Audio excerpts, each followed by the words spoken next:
is I'm still on the subject of the machinations of the CCP, the Chinese Communist Party, and I'm still absolutely finding that subject interesting. One thing that stood out to me, or that stands out to me when I review what's taking place there and what has been set in motion, is the saying from the book of Ephesians, chapter 6, that we don't fight against flesh and blood. This fight is not what we think. And just reading that here, Ephesians 6:12. Ephesians 6:12, for we wrestle not against flesh and blood, but against principalities, against powers, against the rulers of the darkness of this world, against spiritual wickedness in high places. Now, traditionally, this verse is read with a whole lot of lore and mythology attached to it. But as I began thinking about this verse and seeing it play out in real life, I began to think more about what is actually saying in the context of what is actually being witnessed. And we get the answer at the bottom there of that passage. Spiritual wickedness in high places is what this is in reference to. But what does that mean? So just want to look at what that means. What this entire verse is saying. Beginning with flesh and blood. What does flesh and blood mean? What does flesh and blood mean? In 1 Corinthians 15, 50 to 53. 1 Corinthians 15, 50 to 53. Now this I say, brethren, that flesh and blood cannot inherit the kingdom of God, neither doth corruption inherit incorruption. For the trumpet shall sound, and the dead shall be raised incorruptible, and we shall be changed. For this corruptible must put on incorruption, and this mortal must put on immortality. Just taking from this verse nothing but the definition of what flesh and blood means. The author writing this goes from flesh and blood to corruption, and then goes from corruption to mortal. Flesh and blood, we can say fairly means, and we can fairly conclude that flesh and blood means whatsoever is mortal. Whatsoever is mortal, whatsoever is corruptible. That's what flesh and blood means. So the battle isn't firstly or primarily against what is mortal or what is corruptible. And that can be taken two ways. That can be taken in two interesting ways. The first way is that the battle isn't against finite human beings. Whatever battle is going on that the previous chapter in the book of Ephesians is getting at, and in entering into the sixth is elaborating on, that battle is not against finite human beings. It is not against the human form. It's not against the human form. But the second way to take that is that the battle isn't against mortal bodies. The battle isn't against mortal bodies, and this is different from the mortal body. Now, in the book of Romans 6, because this mortal body isn't the mortal human frame. Romans 6, 12 and 13 elaborates on this by saying, Let not sin therefore reign in your mortal body, that you should obey it in the lust thereof. Neither yield ye your members as instruments of unrighteousness unto sin. Now the mortal body here in question isn't the literal body. The mortal body here in question isn't the literal body. How can we know? Moving verses back to Romans 6. Same chapter, verses back. We were just at Romans 6, 12 and 13. Now we're going to Romans 6 and verse 6. Knowing this, that our old man is crucified with him, that the body of sin might be destroyed, that henceforth we should not serve sin. So we have to remember that the author of the book of Romans is also is supposed to be a member of the sect of the Pharisees. Now, the Pharisees are a Jewish religious cult whose origin, and if we're going to take Josephus as being credible, Josephus lets us know in his works that the origin of the Pharisees is with the Stoics. So a lot of what is in the Romans and what is in the Galatians and what is in the Corinthians and what is given by what is or who is supposed to be the author called Paul, being a Pharisee whose origin of cult is Stoicism, there is a lot in the philosophy of this character called Paul that has a lot to do with Stoicism. And when you get into the aspects of Stoicism, you're into a realm where now the body must be cut off from the mind.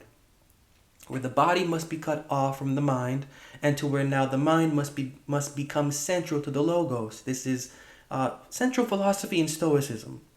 And Paul, the author writing the book of Romans, inculcates a lot of that philosophy within what they're saying in position with their Christ figure. The body that is being referenced is not the literal body philosophically or contextually that the author of the book of Romans is talking about. This is not the natural body. This body of sin is not the natural body. This body of sin is the devotional body, is the religious body. In that same chapter in 1 Corinthians 15, that same author lets us know that there are two bodies. There is the spiritual body and there is the natural body. And they proceed to let us know which came first or which appeared first and which should appear after. This is philosophy that is not literal. And when we're hearing in Romans 6, let not sin reign in your mortal body, and then we're hearing that the old man should be crucified, that body of sin. Well, this body that should be crucified is a body that is to be dead while our heart yet beats and while our brain yet functions. This body is the body of an old man, and that man isn't literal. This isn't an old man. Literal. This is an old mind. An old mind. An old mind has to be crucified. Because connected to that old mind is an old body of devotion. This is no different than Ephesians 4:22, put you off concerning the former conversation, the old man, which is corrupt according to the deceitful lusts. That mortal body is one's natural devotional body. The natural devotional body is a mortal body because it is devotionally or religiously corrupt naturally. And it is given to corruption. Corruption intellectually and corruption spiritually, or corruption philosophically. This is the body that has to be crucified or put off. So there are two ways to take that flesh and blood. The warfare is not against finite human beings. The warfare isn't against what we can see going on from the finite human form. Or the battle isn't really necessarily against this human form, but the battle just might be against what is beneath it. This battle might be against what is beneath it. This battle might be against what is supporting it. This battle might be against what we see proceeding from out of that human form, inspiring or motivating it. This warfare isn't against one another. The battle isn't against another, whether it is they're saying something through speech or they're saying something through deeds. What is inspiring that speech, what is inspiring that deed, is what is beneath. So we shouldn't think or be thinking that the human frame is the enemy and that the human frame ought to be guarded against, but that something beneath the human frame is more devastating. And that's sincerely what the author of the book of Ephesians in that 6th chapter is getting at. This mortal body beneath the mortal body is also a principality. And that's a shift, because it just doesn't say the battle isn't against flesh and blood, against spiritual wickedness in high places. It goes on.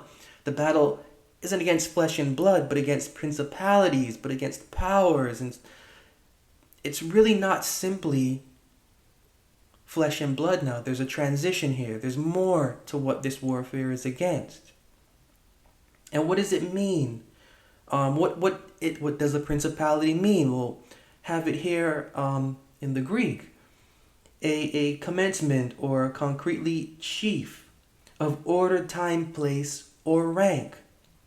Beginning, corner, first estate, magistrate, power, principality, principle, rule. When we're thinking principality, we have to be able to think in the context of what this word means. And this word means high-ranking, first estate, principle, ruler, magistrate, or power. This is a secular entity that we are now observing. This is now a secular thing that the Bible is, or that the author of the book of Ephesians is raising up. And which is interesting, because the battle isn't against flesh and blood. The battle is against what is within flesh and blood. The battle is what is against within flesh and blood. And what is within flesh and blood, the author continues, principalities, in association to powers, in association to spiritual wickedness in high places. Now, these first estate type characters are not really that difficult to understand. Looking in Luke 20:46 and 47, beware of the scribes which desire to walk in long robes and love greetings in the markets and the highest seats in the synagogues, and their chief rooms at feasts, which devour widows' houses, and for a show make long prayers. The same shall receive greater damnation. When we're hearing this first estate or this highest estate type character, we are hearing of individuals of high-ranking society. Matthew 23:2 through 7, Matthew 23:2 through 7, the scribes and the Pharisees sit in Moses' seat. They bind heavy burdens and grievous to be borne, and lay them on men's shoulders, but they themselves will not move them with one of their fingers. But all their works they do for to be seen of men. They make broad their phylacteries, and enlarge the borders of their garments, and love the uppermost rooms at feasts, and the chief seats in the synagogues, and greetings in the markets, and to be called of men, Rabbi, Rabbi. The principality in question are those seeking the first or the highest estate, or are those in the first or the highest estate, which we can fairly conclude, which we can fairly place to the scribes and to the Pharisees. But the author of Ephesians notes principalities and then after powers. Ephesians 6:12, for we wrestle not against flesh and blood, but against principalities, against powers, against the rulers of the darkness of this world, against spiritual wickedness in high places. The principality, the one in high places, is as the scribe and the Pharisee, which is why it says spiritual wickedness. These are religious figures. These are religious figures in high places of society. But the principality isn't simply a religious figure. The principality is not simply a religious figure. Now, this is what it says of the Pharisees. This is what it says of the Pharisees in Mark 3:6. And the Pharisees went forth and straightway took counsel with the Herodians against him, how they might destroy him. Mark 12:13. And they send unto him certain of the Pharisees and of the Herodians to catch him in his words. The Pharisees are linked consistently to the group called Herodian or the Herodians. The Pharisees, a religious group, are linked to the Herodians. Now, Herodian comes from a word, Herodinoi, derivative of Herodians, or partisans of Herod. The Herodians were a political Jewish party. Their interest in the throne of Judea was, while most likely highly political, also religious. So we have the Herodians that are majority in context, a political party. That they are a high-ranking political party made up of the supporters and the officials and the cabinet of Herod. But they also have a religious belief about this throne. They and it's fair to say, and we can say, that they believe that this throne and that Herod was the throne of a Messiah, and that Herod himself was a Messiah figure. Why? Why did they peg him, Herod, to be a Messiah figure? It was due to him rebuilding the temple, just as Solomon did, and just as Cyrus did. Acts 7:44-47. Our fathers had the tabernacle of witness in the wilderness, as he had appointed, speaking unto Moses, which also our fathers that came after brought in with Jesus into the possession of the Gentiles, whom God drave out before the face of our fathers, unto the days of David, who found favor before God and desired to find a tabernacle for the God of Jacob, but Solomon built him an house. So Solomon, first up, the route of the son of David is the route of building the temple. Isaiah 44:28. Thus saith of Cyrus, he is my shepherd and shall perform all my pleasure, even saying to Jerusalem, thou shalt be built, and to the temple thy foundation shall be laid. Isaiah 45:1. Thus saith the Lord to his anointed, to Cyrus, whose right hand I have holden to subdue nations before him. When we're seeing Herod do what Solomon did, when we're seeing Herod do what Cyrus did, to this group called the Herodians, we are supposed to see Herod as an anointed Messiah. We are supposed to see Herod as the son of David, because that's what the son of David did. That's they're aligning, and their alignment with this throne is through prophecy, is through assigning category and character to what this one individual represents, as was done in the past. This moved them most likely to see him as a Solomon or as a Cyrus, or to see him as an anointed shepherd that was given to building or to constructing the temple. So the Herodians, most likely supported Herod as Messiah, or as the son of David, the new Solomon or the new son of David, and supported the political dynasty of Herod as being the fulfillment of prophecy. Anything that should challenge this, the Herodians wanted it eliminated, because Herod rebuilt the temple. Rebuilding the temple is a sign of the Messiah, and their history proves this. Cyrus is called the anointed shepherd. Solomon is the son of David who built the temple. So here we have an individual, Herod, doing great justice to the temple, to be seen as a Messiah, and nothing really should get in the way of that throne. And that's why the narrative is the Herodians and the Pharisees. So the Pharisees we see enjoying the first or the highest estate. They are written of as being deeply connected to the powers that be, or to the political and religious movement tied to the government. The author of Ephesians is letting their reader know that the battle is not against the mortal frame, but is against the religious or the spiritual frame of individuals deeply connected to civil or religious government power and authority. That's why it says at the end of that quote, spiritual wickedness in high places. The author of Ephesians isn't writing about some invisible celestial beings and the government of celestial invisible beings being an issue that's really far in context from what this author is talking about. Going from the first chapter up until this point, going from the chapter before up until this point, reading verses ahead in this chapter 6 up until this point, that is far, very far from what the author of Ephesians is talking about. The warfare isn't against the lay church member.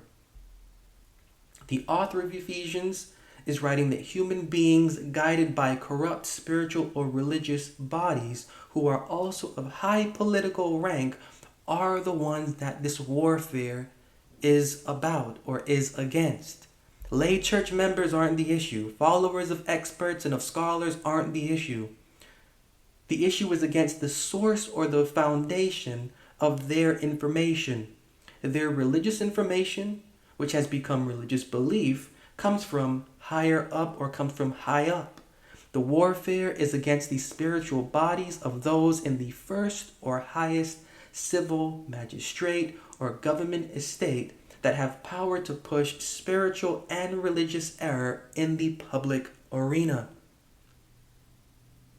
So this is a warning. This is a warning in this Ephesians 6. This is a warning given to encourage minds to stay strong during the evil day.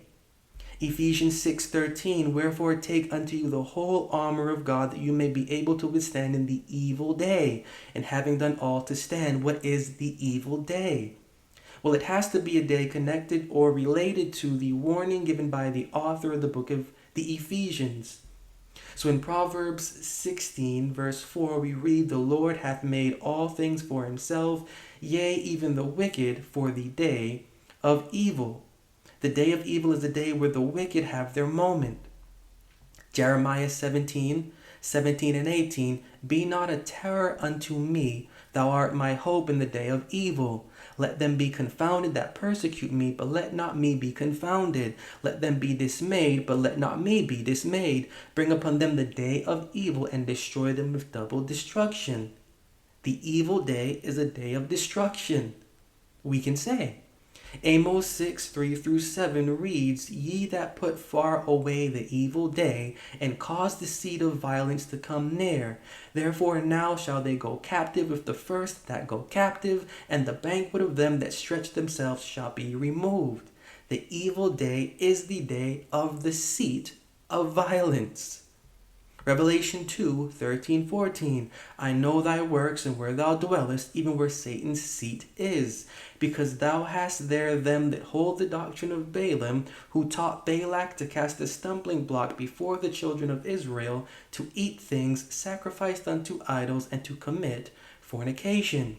Satan's seat is the place of Balaam and Balak's interactive relationship. Balak is a king of a pagan empire. Balaam is a false prophet. The two symbolizing government and state, or church and state, or law and religion, working together to cast a stumbling block before the children of Israel is what Satan's seat is. Satan's seat is the amalgamation of law and religion, or of Balaam and Balak, or of church and state. This leads to what is called the evil day, which evil day is the revelation of the seat, or of a seat of violence, which violence again is the amalgamation of law and religion, forming 2 Thessalonians 2:3-4, let no man deceive you by any means, for that day shall not come, except there come a falling away first, and the man of sin be revealed, the son of perdition, who opposeth and exalteth himself above all that is called God, or that is worshipped, so that he, as God, sitteth in the temple of God, showing himself that he is God. In reality, the battle of the wrestling is against political, spiritual, religion, and the religious sects and the religious philosophy of those sects supporting such a political, spiritual religion. And this got me thinking about China's present movements. What we are seeing is exactly what that warning in Ephesians 6 is warning against. China's movements are movements to become aware of, because we're seeing that warning of the author of the book of Ephesians come to life. We are living. It's really interesting to see and to really, decode what's going on here, because we are living exactly what the author of the book of Ephesians is saying to warn yourself against. We are seeing the making. We are seeing the making, not now, generations, years off, way off, we are seeing the making of a new religious character and of a new religious narrative. We are seeing how religion is created, is invented, and is pumped, and who is doing the creation, the inventing, and the pushing of what is being developed. This is completely fascinating.